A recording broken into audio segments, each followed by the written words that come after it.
печень жарылып кеткен жана машина сүзгөндөн кийин болду кыйнап эле бала болду ыйлаба болду жакшы болду. Канча жашта? 2,8. Болду. Тишпең Рустамга. Болду, Рустам болду. Болду, укта, болду. Кыйнап койдук бирок. Мейли, зато тартып алдык. Болду. Всё, Рустам. Турба. Берип калды. Болду, ыйлап келе болочу.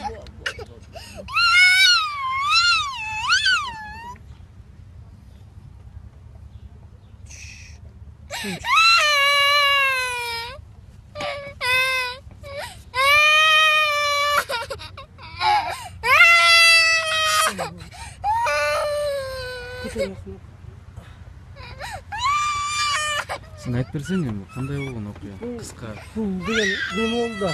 Как раз ошол күнү кызымдын туулган күнү болчу.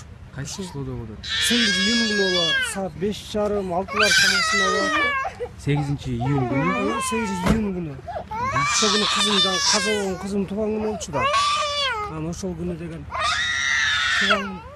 туулган күн тосолду деп үйдөн тамак жасап атканбыз. Анан магазинге мороженое жейин дегенден мамасы деген мороженое акча берип, кайнем, балдызым, 3 балам чогуу кеткен да. Анан бир 5 минуттан кийин эле ушундай ызычуу болуп кетти, сыртта машина сүзүп кетти 5-өөнү деп.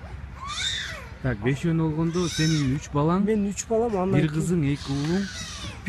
Бир балам, анан 2 кызымды сүзүп атат да. Анан тиги бирөөсү кайнем, бирөөсү балдызым болот.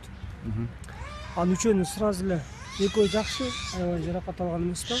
А үчөө деген тяжелый. Ошондо сенин кичүү балаң каза болуп калды. Мен жок, улуу кызым каза болуп калды. Улуу кызың каза болуп калса, канчада эле? Саат Жок, жашы канчада? Жашы 6 жашта болчу. Ошол күнү 6-га чыкканда июнь 6-сы 2014-ж. 2014-ж. Бул окуя каякта болот? Кеспейте болот. Село Дружба. Сүзгөн адамдар азыр кандай жазасын алышты? Сүзгөн кишилер жүрөт, эч кандай жазасын албай эле. Сыртта эле жүрүшөт, эч кандай неме жок. Алар деген жака бияка деле эчтеке неме алышкан жок. Камакка алынган жок? Жок, камакка алынган жок. Бияка эле жүрүшөт, сыртта эле.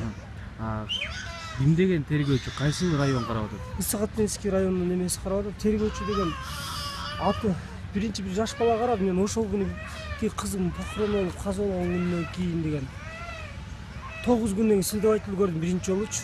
Прокуратурага барып арыздангандан кийин көрдүм да. Ушундай биздин следователь эч кандай неме болбой атат, тигилер эмне үчүн ачыкта жүрөт дегенден. Барсам деген следователь ошондой биринчи жолу көрдүм, биринчи следователь. Анан бизге следователь алмаштырып бергиле десем макул.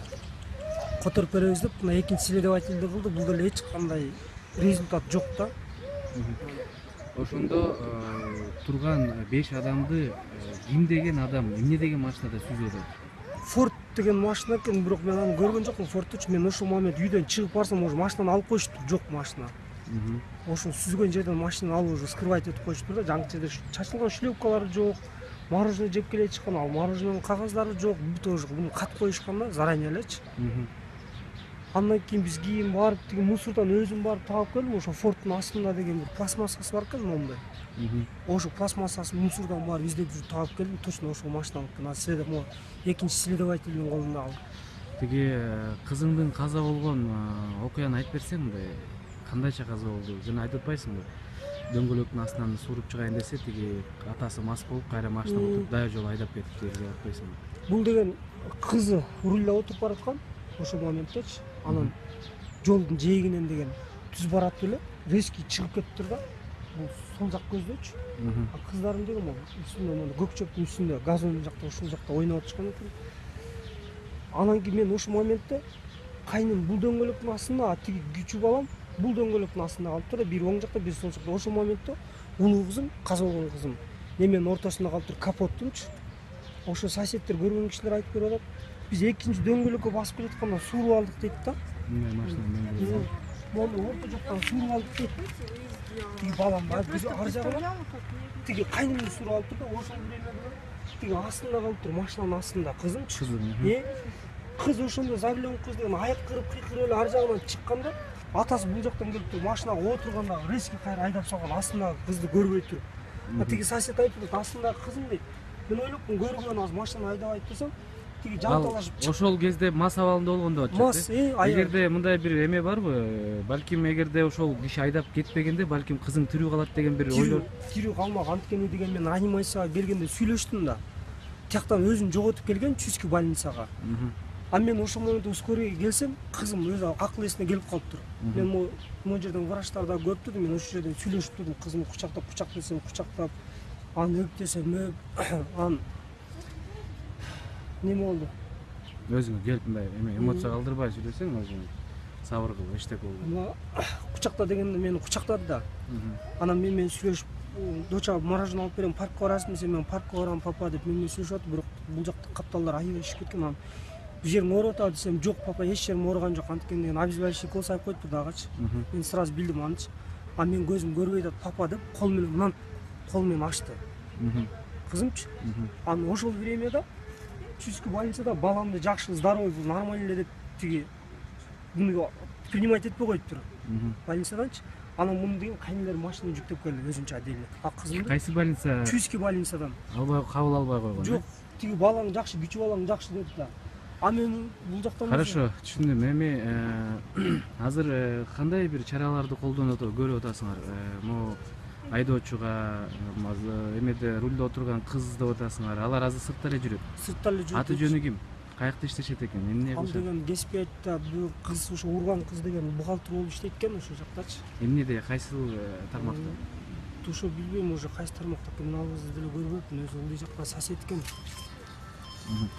Мынакей силер кызыңарды жерге жашырдыңар, эмеси өттү, жерге көмдүңөр. Ошол сүзгөн адамдар бул больницага келип, же болбосо тияка барып, бир чыгымыңарды көтөрүп берип, бир кечирим суроо бир эмелери болдубу?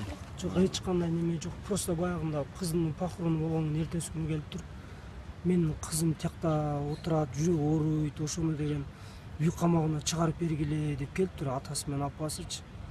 Бирок ал үй камагында эмес, ал сыртта эле жүрөт деп атпайсызбы? Үй камагында мен экен. биринчи билген эмесмин, анткени следователь айткан, ал кыз отурат, камалып отурат деген. А мен ошол ойдо жүргөмүн да. Тергөөчүнүн аты ким дейсиң? Тергөөчүнүн атын билбейм. Мысык Ата районундагы тергөөчү, Мысык Ата неме. Ошол айткан аял, то есть сүзгөн кыз азыр Сүзгөн кыз отурат деген. Анан биз ошол ой менен кыз отурат турбайбы деп, анан мага соседтерим айтып калды. Тиги кыз жүрбөйбү камалбай эле, ачык тагып алып, сумканын астына алып депчи. Действительно мен барсам, ошо следовательдин машинасында жүрөт да. Кыз, Кыз. Эми мындай бир эле мүнөттүк да, биякта убакыт түгөнүп атат. 1 мүнөттүк өзүң оюңду айтсаң, кимдерге кайрыласың? Эмне деген оюң бар? Эмне кылыш керек? Муну деген мыйзам чегинде деген жазасын бериш керек. Мондой жүрөк чыгып айтат. Душа ин салбай айтат просточу. Тиги кызым тиякта жаса деген, булар ошо сыртта агасы, иниси бар экен, ызылдашып, кайра как будто мен өлтүргөнсүп, мен машина айдап барып сүзгөнсүп, мага келип ызылдашат. Тигилерчи кечирим сурагандын ордуна. Просто реальный нерсе болбой атат да, булар деген мындай мыйзам чегинде иштебей атат. Ошол нерсеге өкүнүчтүү болуп атат. Аты жөнүң ким? Аты жөнүм атым Каримов Жалмек Арсланович. Тиги аркаңда турган сен келинчегиң.